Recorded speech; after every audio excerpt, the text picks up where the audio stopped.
Hey, Jimmy High Roll. Jimmy High Roll.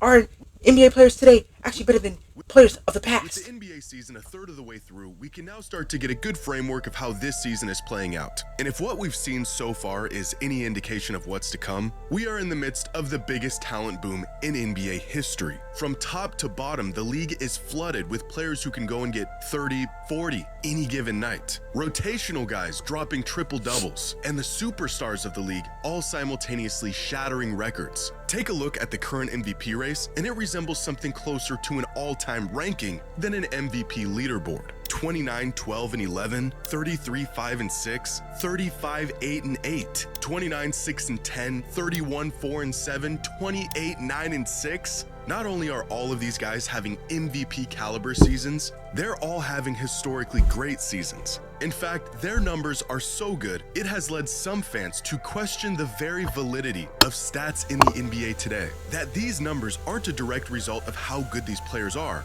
but a result of stat inflation. A symptom of today's faster pace and offensively favorable rules. And how these stats are being interpreted has created a divide among Scoring NBA is fans. inflated. Are the players of today actually better than players of the past? Or are they simply beneficiaries of a league catered for Like bigger all these niggas that's putting up 28 points per game, 30 points per game, bro. They wouldn't know who to pick as MVP at this point. They just be like, they'd be giving MVPs to like 3 people back then, bro. Like if they were scoring like this. numbers? Let's go. Today's video No. 100 points. This used to mean something. D A steal. scoring threshold that once happened Or- infrequent enough that it was worthy of a My bad. small prize for everyone involved. Seeing triple digits on the scoreboard was once a treat, warrant of a celebration, and the alternative happened far more often. Man. But today, this is not the case. 100 points is a drop in the bucket. Teams are hitting triple digits in the third quarter. Games ending with scores in the 130s, 140s more often than under 100. And as these point totals have ballooned at an unprecedented rate, so has everything else. 30 When was the points last is time we had a the new 90 points. point game? Tune in Or on any 80 given point? night, and there's a great chance you'll see someone drop 40. And it's not just scoring. The entire box score has inflated to levels we've never seen. From points to rebounds and assists, even efficiency. Shai Gilgeous-Alexander is putting up prime Jordan numbers. Giannis is putting up prime Shaq numbers. Luka Doncic, well, no one's ever done what Luka's doing. There's a man averaging a 30-point triple-double right now, and it's starting to feel very normal. Either the best Westbrook players in did the it. NBA today are truly basketball Way better. all-time great record-breaking talents better than anything that came before them, or there has been an inflation of stats that has completely skewed how we perceive the dominance of players today and the impact they are having from night to night. Or both of these options are true at the same time. The trend of bigger stat lines didn't begin overnight. It has been slowly inching up for about a decade now. Kobe. The stat line of 25, 5, and 5 was at one point such a difficult stat line to average that it was achieved just 7 times throughout the entire decade of the 90s. 5 of those 7 seasons were Michael You got Jordan. that boy Clyde, Throughout bruh. the 2000s, the pool of players to hit this threshold jumped Blazers to 18. legend. By the mid-2010s, pace began to increase around the league. Heliocentric offenses KD, where began you to at? take over, and the 25, 5, and KD. 5 stat line was no longer a rarity. Yeah. 30 individual seasons met this threshold. And then the 2020s began, where 25, 5, Yeah. and 5 has become an afterthought. Not even noteworthy. We are in the 7th season of the decade, and there have already been 50 individual seasons where players have averaged the once extremely rare stat line. As many 25, 5, and 5 seasons in the last 3 years alone as there were in the entire 90s and 2000s combined. And you really don't have to go back very far to see this inflation play out. Back in 2011, Kevin Durant won his 2nd straight scoring title, averaging a league-leading 27.7 points per game. One of just 7 players to average at least 25 a game that season. But this season, Durant's 27.7 a game would have him ranked 10th in the league in scoring. We aren't talking about the 80s.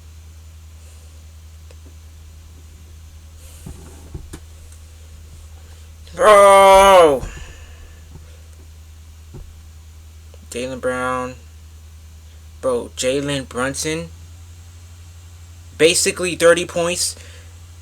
Oh my god, bro. Like, what is going on? Or 90s or even 2000s. This was just in the last decade. Go back far enough into NBA history and fans will begin to put an era tax on players who played in a weaker league throughout the 60s, 70s, and some fans go as far as the 80s. But now the opposite effect is beginning to happen. Fans are now putting an era tax on today's players for playing in a league with inflated stats. Now, the problem isn't simply the fact that modern players are putting up bigger numbers, it's that these bigger numbers are being used without enough context to make arguments for modern players over players of the past. As the numbers continue to get bigger, what was once seen as impressive or even historic begins to hold less and less value. In 1998, during his last season with the Bulls, Michael Jordan averaged 29 points, 6 rebounds, and 3 assists a night on 53% true shooting. It wasn't his most impressive season statistically, but it was more than enough to earn him a scoring title, All-NBA First Team, and a league MVP. Fast forward nearly 30 years, and there's a player with a similar stat line in the NBA today. 28, 6, and 7 a game on 66% true shooting. Numbers that are arguably better than MVP Jordan.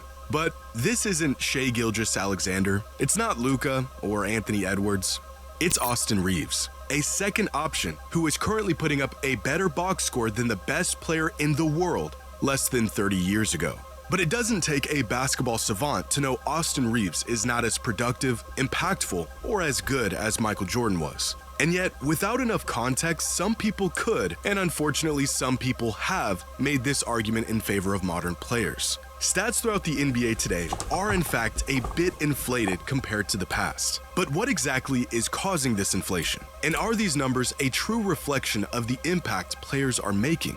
The game today is undoubtedly faster than it was in the past, specifically 15, 20 years ago. If we look at the average number of possessions per game over the last 3 decades, the pace of games around the league has increased drastically over the last 20 years, from just 90 possessions a game in 2006 to 100 possessions today. This valley right here, known as the dead ball era, where games would regularly end with teams scoring under 90 points. If we want to talk about taxing an era, it's these players here who really got the short end of the stick when it comes to the box score. They essentially played less basketball than any other era in NBA history. But faster pace doesn't exactly explain the increase in output that we're seeing around the league today. If we level out the pace and look at how many points teams are generating per 100 possessions, then scoring today is still way up from where it was in the past. Wow. From 1997 clear up until about 2016, teams around the league scored about 105 points per 100 possessions. Today, that number is up 10% to 116 points per 100 possessions. So even considering the pace of play, teams today are scoring the ball and generating more offense than they ever have. If we look at some of the absurd numbers from top players around the league this season and adjust their numbers to a more modest pace like what we used to see in the 2000s and early 2010s, well, then their numbers come down a bit, but they're still absurd. He's still averaging a triple-double?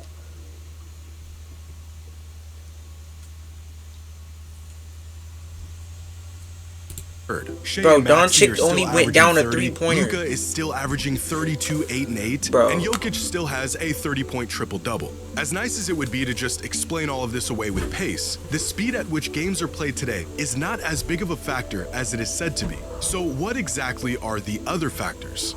The league has very slowly, very deliberately nudged teams and players in the direction of more offense for the past few decades. Look back through the history of rule changes, and there's a very clear pattern. In the 80s, the NBA added the three-point line. Throughout the 90s, they cracked down on hand checking and implemented new rules to attempt to speed up the game. In the early 2000s, they added defensive 3 seconds, cut the time to cross half court, got rid of hand checking virtually altogether, and implemented freedom of movement rules that essentially outlawed all the bumping and rerouting that used to happen on every possession. At the same time, the league's interpretation of dribbling rules was heavily loosened. Players could now get away with a lot more with the ball in their hands, and the creativity and depth of skill set began to explode. The NBA has always been a fast-paced run-and-gun league, and anytime it began to slow down, the league manufactured ways to speed it back up, even going as far as changing the very landscape of the court to incentivize players to shoot shots they typically wouldn't. Or in cases that we see today, allowing players to get away with movements and exploits that are very explicitly prohibited.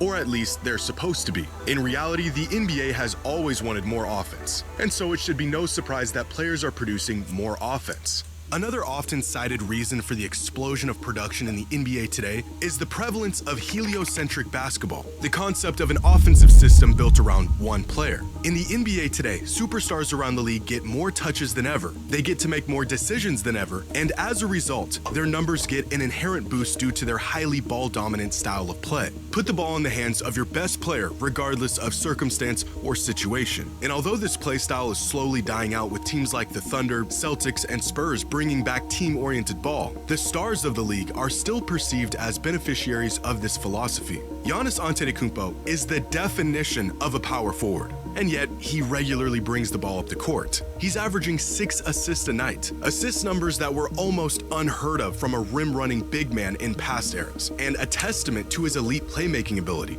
But these assists aren't coming off of in-and-out reads or remarkable passing. They are coming directly from him diving downhill, collapsing defenses, and kicking out to open shooters. Compared to players of a similar skill set in the past, Giannis has the benefit of simply having the ball more and having the opportunity to initiate the offense. Nikola Jokic is a center, and yet he has the green light to be the Nuggets' point guard whenever he sees fit. Luka Doncic has so much freedom on offense, the league doesn't even know what position he plays. On any given possession, the play may very well begin and end with him. Ultimately, he gets to decide how and where he's utilized whenever he's on the court. Players today simply have more freedom to indulge in their abilities and capitalize on their skill sets, and this extra freedom has created better opportunities for these stars on offense. If we look at the usage of the top 20 players in the league season by season over the last 30 years, the growth of offensive burden for these stars lines up with the growth in their box score. Usage crept up from the 90s to the 2000s as MJ's departure from the league brought on a new era of hero ball. Usage then plateaued for a bit with the introduction of the super team era, and then immediately jumped again as heliocentric offenses became a common strategy around the league, and it continues to climb to this day. More touches, more shots, more opportunities, bigger numbers. And although this may explain the increase in numbers for the stars, even the players who aren't benefiting from this style of offense, bench guys, role players, their numbers have also climbed to unprecedented levels, which means there's still one factor unaccounted for. And it is the one variable that sets today's players apart from any other era in NBA history: efficiency. Aside from just the pace of play and the change in play style, the biggest reason why scoring and overall output has increased is because efficiency has increased. Across the board, shooting percentage has jumped considerably and consistently over the last 3 decades. From field goal percentage to true shooting percentage to even the most objective measure of shooting accuracy, free throw percentage. Even when given the same number of scoring opportunities, players today are capitalizing on those opportunities far more often. So not only has the pace of the game increased, at the same time, players and teams have become more accurate shooters and scorers. For many years, the gold standard for efficient volume scoring was 60% true shooting. If you could average 20 a game on this kind of efficiency, you were as lethal as it gets in the NBA. In fact, there have been many seasons where not a single player in the league hit this threshold. That, however, is not the case today, as this season, there are 27 volume scorers who have a true shooting percentage of at least 60%. Part of this is because there are simply more players averaging 20 a game, but the underlying theme persists. A couple. Denny Adjiva, the dude on the Blazers, Jalen Brunson, Over Stephen time, Curry, players Luka Doncic, have gotten Kevin Durant, extremely Anthony good Edwards, at putting the De'Aaron Fox, Shai Gilgeous-Alexander, Jeremy Grant, James Harden, not just Jalen in terms Johnson, of volume, Nikola Jokic, Zach LaVine, Kawhi Leonard, accuracy. Laurie The Markkinen, real Benedict question then Mathurin, becomes, Tyrese Maxey, Donovan Mitchell, why Trey are Murphy, players third, Jamal Murray, more Michael efficient Porter, today than Michael they were Williams, Norman Powell, past? Julius Randle, Austin Reeves, The answer, Carl again, Anthony Towns, isn't as Franz simple Wagner. as it seems. Part of the reason why players today are more efficient at scoring the ball is because they are, in fact, more skilled. Players and teams around the league have Wow. taken what works from those that came before them, Wow. tweaked the formula, and improved on their methods. As outside shooting has become a larger part of emphasis in the NBA today, modern players have spent more time and effort getting good at that part of the game. Teams also understand and exploit certain advantages more now than they have before. One simple but revolutionary shift teams made was their emphasis on three-pointers. Get good enough at them and you can score more points faster than before with greater efficiency by leveraging the statistical advantage of the three-pointer. This shift didn't just change the points on the board, it changed the very geometry of the game and what skill sets are valuable. Not only are players better at shooting the ball now, but smarter, more complex offenses now set players up for better, more open looks. Thanks to tracking data and advanced metrics, organizations around the league can now pinpoint exactly where the best shots are and how to get those shots more often. If someone had convinced KG to just take one step back on all of his long twos, his numbers would probably have looked a lot better and his efficiency would have naturally increased. How many of those he shot? How many of those he shot? What if he step back? Take some notes from Harden, bro. Step back. Smarter shot selection got better. He probably would have taken actually over the shot diet of averaged players around the 40 league, at this and point. scoring numbers not only went up, but they got significantly more efficient. Pair this better understanding of where the advantages lie with about 10 extra possessions a game, and you've got a recipe for larger scoring numbers both for teams and individual players. As Bill Simmons once said, the math of the game changed to favor the box score. Some would call this evolution. Others may call it optimization. Take what works, double down on it, get rid of what doesn't work. 20 years ago, the Phoenix Suns were reinventing offense under Mike D'Antoni and breaking records with their volume and pace. First in the league in points per game, three-point attempt rate, three-point percentage, true shooting percentage, and just about every other offensive metric. They were far and away the best offensive team in the league. And yet, compared to today's standards, the 06 Phoenix Suns were sluggish, inefficient. Look at a shot map from that 06 Suns team, and you can see exactly how teams approached offense in an era that featured the lowest point totals in NBA history. Despite their best spots on the court being near the rim and from beyond three, the Suns attempted the majority of their shots in here, somewhere in between. From beyond the three-point line, they scored 1.2 points per shot, the best three-point shooting team in the NBA. From within 6 feet, they scored 1.25 points per shot, and everywhere else, they scored just 0.85 points per shot. Now, why did the Suns shoot so many shots from areas on the court where they were least efficient? Well, at the time, they weren't. That season, the Phoenix Suns shot more threes than any team in NBA history. They thought they were shooting a lot of high percentage shots. Fast forward 20 years, and we now know you can take this concept a whole lot further. Compare the 06 Suns to the best offense in the league today, the Denver Nuggets, and you'll see not just how the game has changed, but the effects of those changes. In 2006, the Suns scored 106.4 points per game. This season, the Nuggets score 125 points per game. But I want you to take notice of a few different metrics here, like pace. The Suns had a pace of 95.8 possessions per game, which isn't too far off from this year's Nuggets with 98.9 possessions per game. Even when you adjust these teams to the same exact pace, the Nuggets are scoring 125.9. I got the Suns still winning, bro. Nah, bro, Nuggets aren't like that, bro. Nuggets are not fucking like that, my dude. Come on, let's be serious, bro. Like, they're just stealing swag from the Warriors, bro. They're stealing swag from the Warriors. And, bro, Curry, this is why I blame Curry, bro. Curry did this, bro. Curry did this, bro. If Curry wasn't in the NBA, bro, the NBA would have been a lot different. Niggas would still be in the middies. Points per 100 possessions to the Suns 111.5, despite this having the fault. same exact efficiency both near the rim and KD from was outside. right. So where are all of these extra points coming from? Well, from near the rim and outside. After further investigation, the league realized that these shots here in between are just not worth the hassle. They literally aren't worth as much as other shots. In 2006, the Suns, a revolutionary offense, shot 40% of their shots from this in-between area. This year, the Nuggets only shoot 19% of their shots from this area. The NBA has game theoried its way to the most productive, most efficient version of basketball. Steve Nash was one of the greatest shooters in NBA history, shot nearly 45% from three for nearly a decade, and yet he only attempted 3 to 4 three-pointers a game. Why? Well, because they just didn't know any better. We played a style that was thought to be revolutionary at the time, but really we should have doubled down. And Mike said this before, we should have played faster, we should have played smaller, we should have shot way more threes. We were just playing a style that suited our roster, suited our personnel.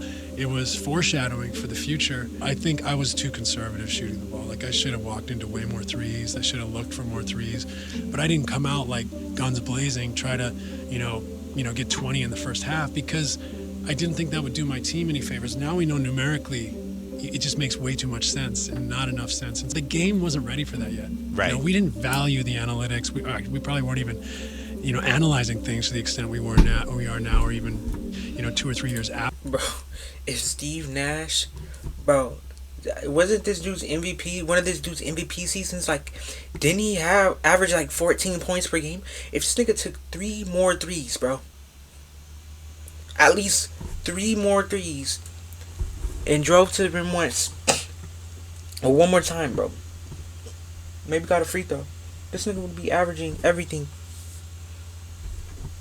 He'd be the GOAT. At this point, he'd literally be winning a championship, bro, because the Suns were like that, bro. Now they're Phoenix Suns. After 2007. More than skill, more than like personnel, more than pace, how teams are approaching offense and the extent to which they understand the value of each shot and how to get those shots is by far the largest contributor to the inflation of numbers we see today. Not only have players leveraged the knowledge and skills of those that came before them to become better players, teams around the league have leveraged the data and systems of teams that came before them to create offenses tailor-made for these new, improved players. The evolution of the NBA isn't necessarily in the talent itself, it's how the talent is utilized. Nikola Jokic is a generational player, and he also plays in a system that allows him to maximize all of his abilities. Steph Curry is the greatest shooter ever, but he also plays in an era that allowed him to reach his potential. Luka Doncic is one of the most versatile offensive engines the game has ever seen, and he also plays in a league that allows him to be a point guard, or a shooting guard, or a small forward on any given possession. Shai Gilgeous-Alexander is putting up prime Michael Jordan numbers. He really is that good. But he also plays in the smartest, most efficient, cerebral era in the NBA's history, primed for the next Michael Jordan. Are the numbers we see in the NBA today a symptom of stat inflation, or have the players simply gotten better? I can't even lie. Well, it's both. It's good, the bro. Yeah, I was math about to has say changed that. the game, but the players have changed too. You can look at old videos of like NBA games in the 90s compared to now. You can tell it's most definitely gotten better, but the pacing and all that, things changed. So yeah, bro, it's definitely both, you know what I'm saying, and it ended up